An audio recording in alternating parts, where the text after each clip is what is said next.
Hey guys, Hikaro back to you guys with a new video, and today we're going to be talking about preservation characters and people you should roll for it. Now, I'm going to also add Aventurine onto this too, because I entered a conversation with one of my viewers on my video with the Raiden. I talked a little bit about her. Maybe it's like, oh, maybe this character might be breaking free-to-play players' accounts and making them actually spend, okay? So, because of like how Raiden works in different games, the Honkai game, Genshin itself, how broken they can be. So they say they had like a lot of like DPSs and you want to get a 5-star sustainer. I said, okay. I talked a little bit about them, who they can work with and whatnot, and they probably have like a lot of main DPS. And I said, yeah, right now it may be a really good time to set Raiden aside and go for a 5-star sustain that can help you out. But also 4 stars can still do some work once you know what you're doing with the account. Now we're going to go ahead and talk about sustainer itself, and who I would personally choose, of course. And if I were to go the first preservation unit out of all of them, it would be Fu Xuan. You're going to have something to get rid of on this here. You got Fu Xuan, Gapar, Trailblazer, and March. Obviously, Fu Xuan is the best choice. Fu Xuan, she offers damage mitigation, not necessarily a shield. She offers a little bit of healing back when she uses her ult itself, and she gives crit rate. You have these characters who are like cross paths, like she's like a little bit of harmony itself and a little bit of abundance. If you have a light come, she'd be more healing. I think she may give energy up, unless that's just Ron May's light on itself. But to me, that's really good. That can help out some units who really need that crit rate value. Like if Zila needs that crit rate and you got like a silver up on the team, you're trying to make sure you're breaking these characters, so you got a weakness break on them. Bouchon would be definitely good. You got someone like Jing Lu who wants that crit rate, pretty good. Maybe you got Don Han, Ember Lune who needs that. Like Blade or somebody else. Whoever you like, they are getting that additional crit rate, which is valuable. And the shortcoming of many characters, if you're having little problems grinding, I will say just grind more to save yourself some pulls. But hey, a little extra crit rate is always good. So thumbs up on that. Gapar himself, he is the heart, the key, the main man of preservation itself. He is purely defense. He does have a skill that has a chance to freeze an enemy, but he has a shield that is very tanky, lasts for 3 turns. Fu Xuan lasts for 3 turns also. She is skill point friendly. You know, you get like 2 skill points back. Depending if you in the battle, you need to get some energy back quickly, so you can use your skill more. It depends on the situation. Every scenario is a lot different from one another. So going into it, I like saying so a lot. I don't know. So, and it's like a long pause. It happens in every video. Every video, maybe at every few sentences, like a so. It's a dot, dot, dot, dot, dot, dot, dot.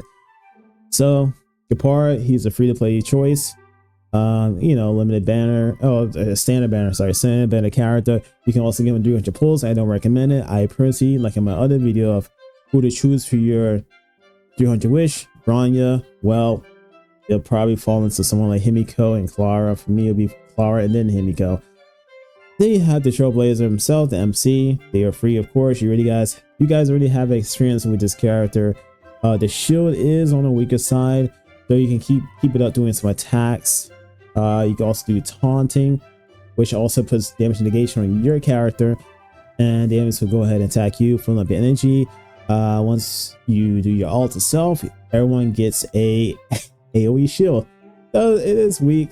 Some people do be building MC in the form of a break effect, which is really good in some content if you want to do some damage, because you don't want to have them purely shield. They're not doing any damage to the enemy, and it's kind of a problem. Good character still. They don't hold as strong to other units. There's just better units out there for sustaining. But if you find yourself in a pinch and you just want to save some Jade itself, they can still get you due. Just know that your fights may be a little tougher.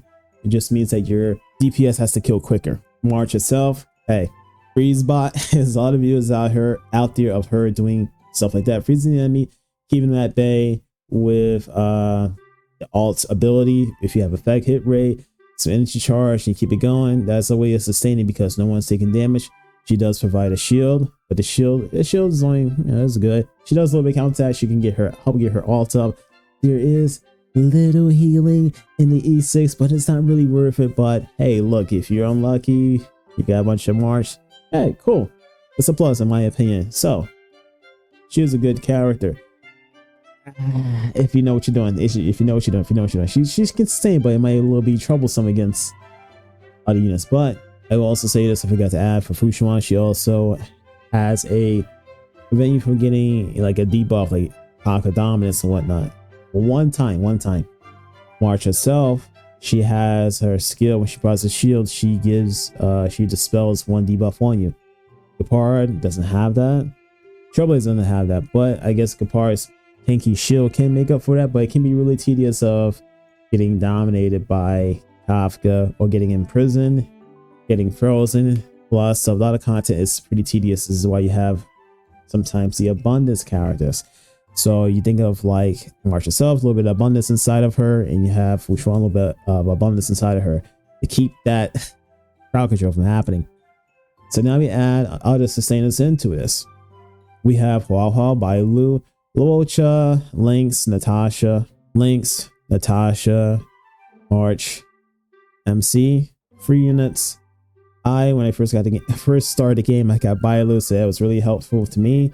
But Bailu herself, we're gonna start Bailu. We're gonna save Hua for last. Bailu, she has RNG healing. That thing bounces everywhere all over the place. When she has a 6 Ascension 6, she gets aggravation, which is like damage negation by 10%. This is like a little bit of preservation inside of her. When Bailu gets more copies of herself, she becomes powerful. She provides energy. She provides a little bit of attack boost. That you gotta look into. But that's if you're really unlucky. You keep getting her over and over and over again. Yeah, in the long term, she'll be a better person. And I'm just saying, I'm rating these characters from like E0. Nothing beyond that is just from there. Just be a little more fair. She also does come with reviving. I guess it was helpful early in the game, but yeah, later on you don't really need as much. All right, so we're gonna be talking about Luocha. Luocha himself, he is I guess I can pull him up. He is it's helpful. A little more helpful, I guess. All right, so Luocha, he also does healing, of course. When he heals, he's skill healing. He dispels one debuff on you, and then after that, he drops a heal on the floor, which means you got to attack to heal. Similar to like Hall, but you got to use your alt to go ahead and get the healing, the extended healing. Aside from this, when Luocha uses alt, he dispels one buff from the enemies, which is very useful. There are sometimes imaginary enemies who are really tedious, like the Marstruck. I will say that I don't have Luocha myself, so I had to clear my throat back there. Some talking sometimes can be a little strenuous on my throat. So Luocha, he's a solid pick. He's a little more skill point friendly. He has an automatic heal for your character if they fall down between like 50% or lower. Automatic heal doesn't take any skill points. Skill point friendly. And he still drops a shield. He still drops that little AoE thing. Yeah, it's kind of cool. Is he best choice? I don't have him myself, but he can be he's pretty up there. So going over, we have Lynx herself.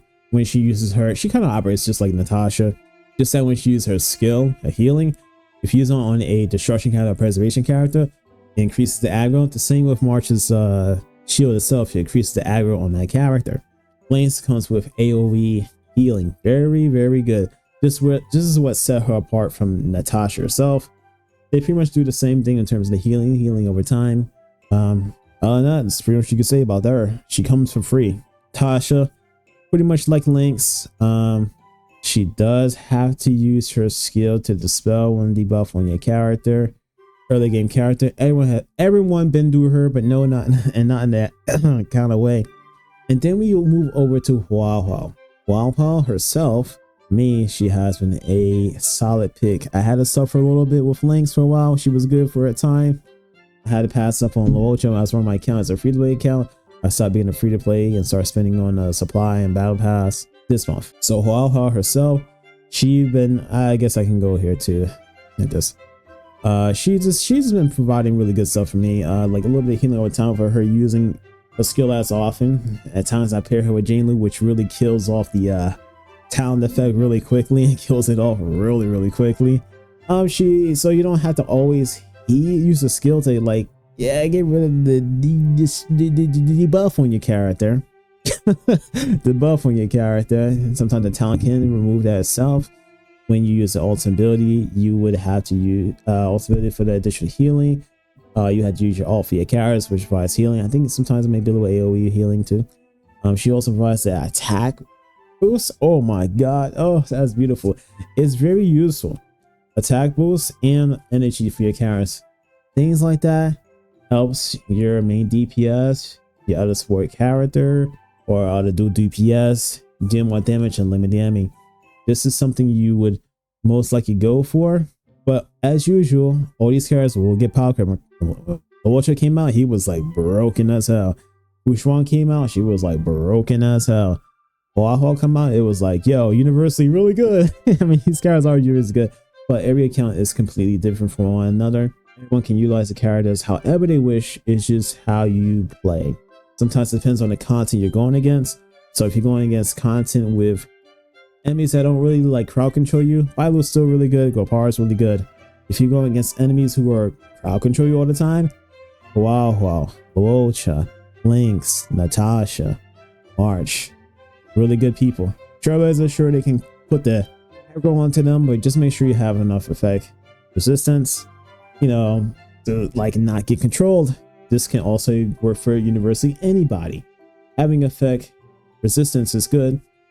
Just some, not a lot, not some, because it might take away some, you know, damage if you for like the main damage of the DPS and whatnot. You know, of course, for the support characters, you want like the effect res to make sure they don't get crowd controls. Once they get crowd control, it's a nightmare. So I kind of been yapping here for a little bit. Hopefully that helps. Every account is at a different pace. You can still get by with these characters. It's just going to take time. And then I like to say something else. Aventurine is around the corner. He is coming very soon. I think he won't be doing what these characters do in terms of preservation. He might be a little bit of hybrid or something. It's like, why would they want to bring a new character in who operates just like a Pard? A Pard who just, you know, shields and has chance to freeze. Give me a little doll. Give me a little doll. Give me a little doll for me, you know, and not really interesting gameplay. So you have other characters out there. Wuxuan, she does a little bit. She offers a little bit of healing, a little bit of crit rate, damage negation. And you got March. She does counter attack. She does crowd control and a little bit of shield. And if you have E6, you have a little bit of healing, which is really low, which they kind of increase a little bit. It's very little, very little. I just feel like Aventurine may do something that's kind of crazy. I don't know. I'm like looking at these light cones sometimes, and I think to myself, like, hey, maybe these light cones are a little bit of a hint to what a character can do. Right? Increases effect res by 12% for every 100 of a defense the wearer has. Increases the wearer's damage dealt by 0.8%. So it's like, why would you want that? Wuxuan doesn't need this because she needs HP. The only person who would utilize this will be someone like Trailblazer and then someone like Gepard, right? Oh, I guess March too. I guess March too. If you make the damage DPS March. But there's always technique for her. Maybe it could be for a future character. Could be a future character out there who may utilize this. Just thinking about it. Let's look at another light cone, for example. Some light cones kind of give hints to like other characters. It's like, why would I want to have a abundance character who breaks? Is this piece set for him? Does it give a hint about something? Basic attack, healing? Maybe like a damaging abundance character, you know? Other than that, that's my opinions and thoughts on this. We should have it as a preservation character. So I will say for people who are thinking about Aventurine, maybe just wait until the end of nearly the end of the 2.0 patch. They will be doing a live stream to let people know what Aventurine does, what Hikaro does. I feel like Penacony is going to be breaking a lot of accounts from free to play to a paid service. They are doing good so far. This game has been carrying since the beginning, really good. But spend wisely or spend not at all. Hey, look, I made it through 9 months free to play.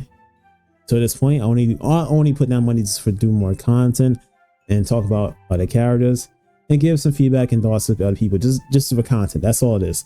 It's so fun playing away as a free to play, playing it as a spender, or well, do whatever you'd like to do. This is Hikaro. Hopefully this helps out. If you guys have any questions or some things I missed, just shoot it in. I'm pretty sure I missed something. I didn't go all in deep detail about a character, just like the overall basics of the character. Overall, we can just look at them from face value. So that'll be all. Hope you guys have a good day. Like, comment, subscribe if you made it to the end of this video. If you made it to the end of the video, that is. Just say Acheron, or as a funny thing people saying, call me out for, Arceon. If you put that in the comments, I will know that you reached this point. So yeah, see ya. Have a nice day. Peace.